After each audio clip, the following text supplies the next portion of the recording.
Class 10 बेटा आज हम करने वाले हैं human I and colourful world में ह्यूमन वाला जो पार्ट है क्विक रिवीजन में करने वाले हैं। ठीक है, मैंने यहाँ पे एक रफ डायग्राम बनाया हुआ है ह्यूमन आई का, ठीक है, ताकि आपको सारे पार्ट्स एक बार दिख जाएं। बाकी आपकी बुक में एनसीईआरटी पढ़ रहे हो या एस चांद की बुक पढ़ रहे हो तो उसमें बहुत बढ़िया डायग्राम बना हुआ है। मेरे डायग्राम पे हंसी मत उड़ाना ठीक है, आ जाओ इसके फंक्शन देखते हैं और फटाफट से 2 मिनट के अंदर फंक्शन लर्न करेंगे। सबसे पहले हमने लिखा हुआ है ऑर्गन और उसके फंक्शन, यानी आंख के मतलब हम जब आंख के बारे में पढ़ते हैं, ह्यूमन आई के बारे में पढ़ते हैं तो उसमें कौन कौन से पार्ट्स हमें पढ़ना होता है और उसका क्या क्या काम होता है। ठीक है, सबसे पहले कॉर्निया। कॉर्निया क्या होता है? जहां से लाइट एंटर करती है। ठीक है, बल्जी पार्ट होता है। कौन से शेप में होता है? कॉन्वेक्स शेप में होता है। देखो मैंने यहाँ पे शेप लिखा है कॉन्वेक्स शेप में। It provides the reflection of light ray entering the eye. हमारी आंखों में जो लाइट रे एंटर कर रही है उस लाइट रे को क्या प्रोवाइड करता है? रिफ्लेक्शन प्रोवाइड करता है ना, रेयर से डेंसर मीडियम। समझ में आ रही बात? रिफ्लेक्शन। ओके, इस कॉर्निया के जस्ट बाद क्या होता है? आइरिस होता है। आइरिस क्या काम करता है? It controls the size of the प्यूपिल। Actually iris के ऊपर एक होल होता है जिसे क्या बोला जाता है? प्यूपिल बोला जाता है। ठीक है, ये प्यूपिल की साइज को क्या करता है? कंट्रोल करता है। ठीक है, it controls the size of the प्यूपिल। अब प्यूपिल की साइज को कंट्रोल करने की क्या जरूरत है?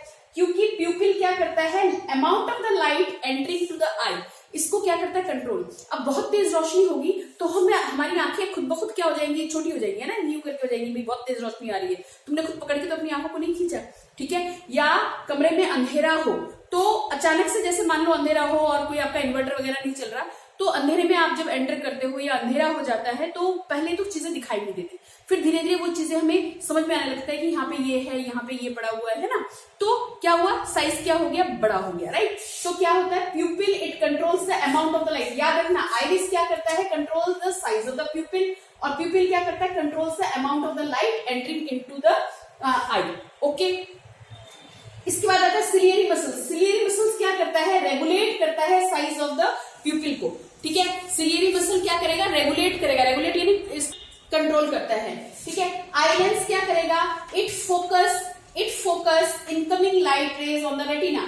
अब हमने क्या बोला कि ये जो आई लेंस है वो किस शेप का होता है? कॉन्वेक्स शेप का होता है, प्रोटीन का बना हुआ होता है, ट्रांसपेरेंट होता है, जेली लाइक मटेरियल होता है ना। तो आई लेंस जो हमारी आंखों में है वो कांच का नहीं है, वो कांच का नहीं है। ठीक है, प्रोटीन से बना हुआ है। ठीक है, तो ये क्या करता है भाई? आई लेंस पे लाइट यहां से एंटर करेगी, लाइट यहां से एंटर कर गई, ये लाइट यहां से एंटर कर गई। ठीक है, तो अब इसको क्या करेगा? पूरी लाइट को लेके, क्योंकि कैसा लेंस है हमारे पास? कॉन्वेक्स लेंस है। ठीक है, क्या करेगा? रेटिना पे पहुंचा देगा। ठीक है, फोकस करवा देगा, रेटिना पे फोकस करवा देगा। और रेटिना क्या होता है? जैसे कैमरे में फिल्म होती है ना, बिल्कुल उसी तरीके से रेटिना होता है। रेटिना बिल्कुल बैक साइड पे होता है, यहाँ पे। ठीक है, ये मैंने लिखा भी हुआ है रेटिना। ठीक है, रेटिना क्या करता है? It helps in the formation of image. Retina पे इमेज तैयार होती है, राइट। इसके बाद एक आता है हमारे पास एक्वस ह्यूमर, एक हमारे पास होता है विट्रस ह्यूमर। एक्वस ह्यूमर कहाँ पे होता है? हमारे पास between the cornea and eye lens. Cornea और आई लेंस के बीच में हमारे पास क्या प्रेजेंट होता है? कॉर्निया और आई लेंस के बीच में इस जगह पे हमारे पास क्या प्रेजेंट होता है? एक्वस ह्यूमर प्रेजेंट होता है। ये क्या करता है? Nutrition to the eye tissue. Eye tissue को न्यूट्रिशन प्रोवाइड करता है। ठीक है, अच्छा, इसके बाद हमारे पास एक और चीज है विट्रस ह्यूमर। विट्रस ह्यूमर कहाँ पे प्रेजेंट होता है बेटा? आई लेंस एंड रेटिना के बीच में प्रेजेंट होता है। ठीक है, आई लेंस और रेटिना के बीच में प्रेजेंट होता है और हमारे रेटिना को सपोर्ट करता है। It helps keep retina in the place. Retina को अपनी जगह पे रखने में मदद करता है। ठीक है, अब रेटिना पे 2 चीजें होती है, कोन्स एंड रॉड्स और एक ब्लाइंड स्पॉट। ये 3 चीजें और लिख जाओ तो सारा आपका लर्न होने वाला पार्ट हो जाएगा। ठीक है, आ जाओ, इसको एक बार पॉज करो और इस पूरे को नोट डाउन करो बेटा, बाकी हम लिखते हैं आगे। ओके बच्चे पढ़े, तो देखो मैंने लिख लिया रॉड्स एंड कोन्स। तो ये कहाँ पे प्रेजेंट होते हैं? Sensitive sales on the retina. Retina के ऊपर ही रॉड्स एंड कोन्स प्रेजेंट होते हैं। ठीक है, इनका काम क्या होता है? जो रॉड होता है वो इंटेंसिटी ऑफ लाइट को बताता है, यानी कि लाइट कितनी ब्राइट है या डिम है। ठीक है, और कोन्स का क्या काम होता है? कलर ऑफ द ऑब्जेक्ट को आइडेंटिफाई करता है। अब बहुत से लोग ऐसे होते हैं जो ना ब्लू में ग्रीन में डिफ्रेंशिएट नहीं कर पाते या उनको ग्रे कलर नहीं समझ में आता, तो यानी कि उनके रेटिना पे इनकी कमी होगी, कोन्स की कमी होगी। ठीक है, बात समझ में आ रही है? तो कौन क्या डिसाइड करता है? कलर ऑफ लाइट के बारे में सेंसिटिव होता है।